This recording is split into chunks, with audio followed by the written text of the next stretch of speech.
सुनो, एक कहानी सुनाता हूं ताकि तुम विजयी बन सको।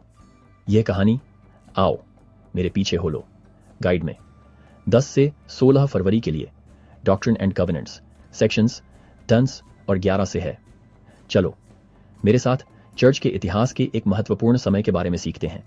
यह विश्वास, चुनौतियों और भगवान के संदेशों की कहानी है।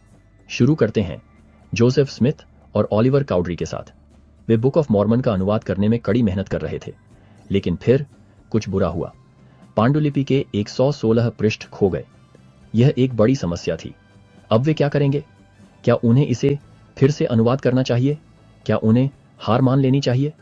यह एक बहुत ही मुश्किल फैसला था, लेकिन भगवान पहले से ही जानते थे जो उन्हें नहीं पता था। उनके दुश्मन गुप्त योजनाएं बना रहे थे, खोए हुए पन्नों को बदलने की। वे शब्दों को बदलना चाहते थे और लोगों को जोसेफ के काम पर संदेह दिलाना चाहते थे। एक गंभीर खतरा आ रहा था, लेकिन भगवान बहुत बुद्धिमान हैं। बहुत समय पहले भगवान ने पहले ही एक उपाय सोच लिया था।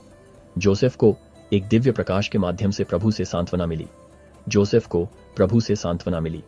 हजारों साल पहले निफाई ने अभिलेखों का एक और सेट लिखा था। ये अभिलेख खोए हुए पन्नों की जगह लेंगे। भगवान शैतान से ज्यादा बुद्धिमान है।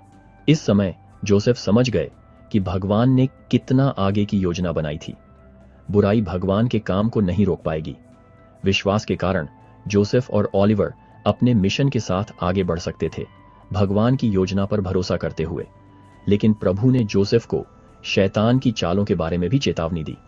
शैतान ऐसे तरीकों से काम करता है जिन्हें हम हमेशा नहीं देख सकते। वह हमें धोखा देने की कोशिश करता है और हमारे विश्वास को कमजोर बनाता है। लेकिन भगवान के वादे समझने में आसान है। शैतान अपनी बुरी योजनाओं में सफल नहीं होगा। अब कल्पना करो कि नीफाई सोने की प्लेटों पर लिख रहे हैं। मॉर्मन इन अभिलेखों में और बातें जोड़ रहे हैं। उन्हें पूरी तरह से समझ नहीं आया कि क्यों, लेकिन उन्होंने भगवान की योजना पर भरोसा किया और अब हम देखते हैं कि वह योजना कैसे काम आई।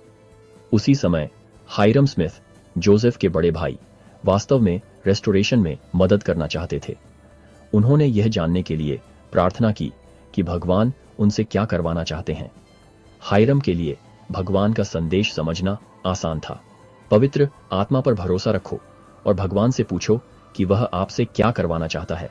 हायरम की तरह हम सभी पवित्र आत्मा से हमारी मदद करने के लिए कह सकते हैं। आत्मा हमारा मार्गदर्शन कर सकती है और हमें वह करने में मदद कर सकती है जो भगवान चाहते हैं। प्रभु ने हायरम से भगवान के वचन सीखने के लिए भी कहा। यह हमारे लिए भी महत्वपूर्ण है।